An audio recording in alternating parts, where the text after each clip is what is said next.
ღმერთმა დააგლოცოთ, ღმერთმა მადლი და წყალობა არ მოგაყო და ღმერთი შეგეწიოთ. ახლა უცებ ტაძარში ვიყავი, ნათლობა დამეწყო ახლა და ჯგუფმა ჩამოიარა და ტაძარში მოგვივარდნენ. დამეწყე ჯერ ყვირი მოღალატეებო გამოდით, ეკლესიის მტრებო გამოდით,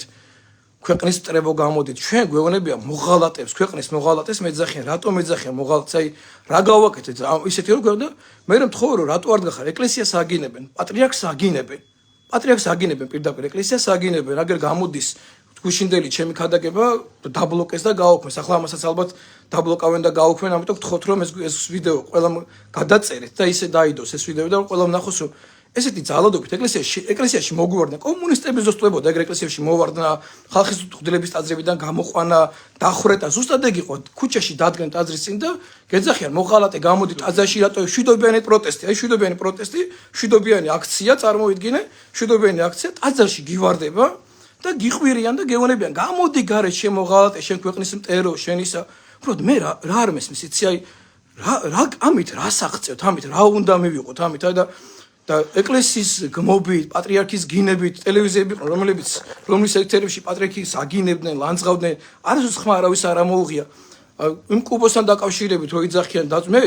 წარმოიდგინე პირდაპირ წერია იმ საიტზე თუნდაც მაგ კუბოზე ზოგიერთი მოდელი რო ამართებს და რაღაც რო ლაპარაკობს პირდაპირ წერია იმ საიტზე რომ ეს კუბო ის ჩინური არის იესო ქრისტეს გამოსახულებით იესო ქრისტეს გამოსახულებით აქ იმაზე კი არა რომ ზოგიერთი მოდელი რო ყვა ხატი ნაკურთხი უნდა იყოს და რაღაცა აქ შეგნებული დამოკიდებულება იყო მე არ მინდა დავიჯერო შეგნებულად გააკეთეს მათ მაგრამ მე როცა აღვნიშნე თქვი რომ თუ ადამიანებმა ეს შეგნებულად გააკეთეს ეს არის მტრობა აი სხვა კი არაფერი არ იყო იმ ჩემი ცოლის დაქალებში მოდელი რო იყო ბავშვი ხატი დაახევინეს ფილმში რო იყო სერიალში რატომ იყო ადამიანებს მიაჩვენ ამ ხატის დახევა წმინდა ხატებზე ვიღაცების სურათების გამოხატვა ესე დაიწყო კომუნიზმი სხვაგანად კი არ დაწყებულა ეს კომუნისტურისა ეკლესიის დევნა და ეს ამდენი წელია ეკლესიას გულანძღავენ გვაგინებენ ქვეყნის ტრეს გვეძახიან რუსოფილებს გვეძახიან ადამიანებს და რუსეთის მომხრეებს გვეძახიან ადამიანებს რუსეთის მომხრეებს ერთადერთი ვინც თურმე წინამდე იყო რუსეთის ეკლესიის ან რუსეთის პოლიტიკის მე ვიყავი ყოველთვის რაშნია რუსოფილები ხარ თქვენ ვინც ამას მეონებით და რუსული ნარატივები გაქვთ თქვენ ვინც ამას ლაპარაკობთ ესა ევროპა ეს არ არის ევროპა არ არის ძალადობა ევროპა არ არის მივარდნა და ადამიანის აზრის გამოხატვის წინააღმდეგ წასვლა თუ ადამიანი არ გეთანხმება ამის გამო შენ არ შეიძლება ადამიანი ჩაქოლო და გაანადგურო არ შეიძლება ადამიანები დედმამიშვილები ერთმანეთს კარგავენ იმის გამო რომ მეორე ადამიანს სხვა განსხვავებული აზრი აქვს ეგ არის ევროპულობა რა გვინდა ეგეთი რამე თუ ადამიანს განსხვავებული აზრის გამო ადამიანს კლავდა თუ შენ ას არ ეთანხმება ადამიანი ამიტომ შტერია ქვეყნის ესე რომ ადამიანზე საუბრობ ესეთი რაღაც ან ვინ გაიგო ეგეთი ეკლესიაში რა შნიშნავს მოვარდნები ეკლესიაში მაშინ აღარ გაგვაჩეროთ მოგვივარდეთ იმიტომ რომ მოდით ეკლესიაში მივუვარდეთ მამაშალვას მოდი გამოვათრიოთ ტაძრიდან არავის არ გაუპროტესტებია მე მინდა ხა ჩემ რევს მოგმართოთ ვინც მეუნებით რომ აი მამო მშვიდობიანი აქციებია იცით მამო როგორი გართობა და როგორი სიხარულია მშვიდობიან აქციას და ზოგიერთი ამ ფეირვერკის როლას რო ამართებდა რაღაცას მე არც იმ პოლიციის იმას გუმოვობდა საშინელებად ახალგაზრდებს წემენ და იჭერენ და ციხეებში ასვამენ და მე რო დაიჭერ ადამიანს და მე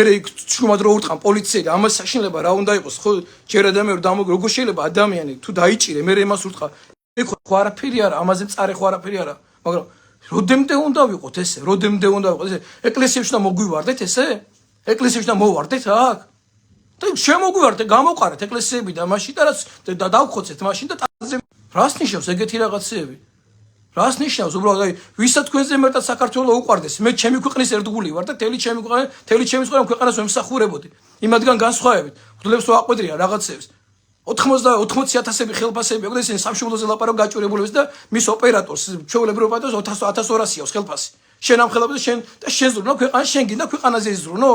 ეს ხალხი ზრუნავს ქვეყანაზე თვითონ რომ ჩამჯდარები არიან იმაში მართლა და ხალხი მართლა რომ გაჭირებაში არის მოვიდნენ აქ და ის ხალხი ჩემთან როდადიან გაჭირებულები მაგად გაუგზავნე იქ ამ ხელფასები და დაეხმარონ იმ ხალხს ჩამტკვარები არიან თავენ თქონებაში და ხალხს იყენებენ და სულ ხალხის იმით არიან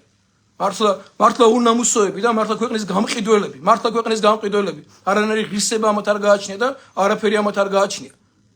იფიქრეთ რა მართლა ესი არ არის რა მე ამ ქვეყნის შვილი ვარ და ამ ქვეყნისთვის ცხოვრობ და მე ქართველი ვარ და თელი ჩემი ასები საქართველოს დამეწეს არც ერთი ქვეყანა არ მეყვას ყველაზე მეტად მეყვას ჩემი საქართველო და ჩემი საქართველოს შვილი ვარ და ამ ქვეყნის შვილი ვარ ამ ქვეყნის შვილი ვარ და ყველა მიცოდეთ ეს რომ მე ვარ ქართველი და ამ ქვეყნის შვილი და არასოდეს ჩემ გულში ჩემ სულში ქვეყნის სიყვარულს გარდა აღარაფერი ყოფილა დაელაპარაკეთ იმას, რა ვისაც ქვეყანა მართლა არ გიყვარდა, ვისთვის ქვეყანა საშოვარია და მართლა საშოვარზე ხართ ამ ქვეყნისთვის და ქვეყანის მსახურება კი არ გინდათ. თქვენ რო გინდათ თქვენი ქვეყანა მოგემსახუროთ, ყველას ეგეხება ეგა. თავრობას, ოპოზიციას, პოზიციას, ყველას გეხებათ ეს. ვისაც ქვეყანა პირადი სარგებლობისთვის ყავთ. ვისაც პირადი სარგებლობისთვის ქვეყანა, მე ჩემი ქვეყანა მიყვარს და ჩემი ქვეყანაზე დავდარდობ აქ. ეყობათ ბოლოს და ბოლოს, მართლა რა არის, მართლა ამ დიდ მარხვაში, მართლა რა გჭირთ, ქრისტე უნდა დაიბადოს. ქრისტე უნდა დაიბადოს. თქვენ მთელი ბავშვობა, მთელი ჩემ ქვეყანას მიუძღვენით ჩემი ცხოვრება, რაც შეგნებული აზროვნება მაქვს, ჩემი ქვეყანაზე მეტად ქვეყანა არ ვყარები არასოდეს. და ჩემი ქვეყნისთვის ცხოვრობ და ჩემი სამშობლოსთვის ცხოვრობ. და ჩემი ეგრისთვის ცხოვრობ, მთელი ჩემი არსებით და მთელი ჩემი შეგნებული ცხოვრებით.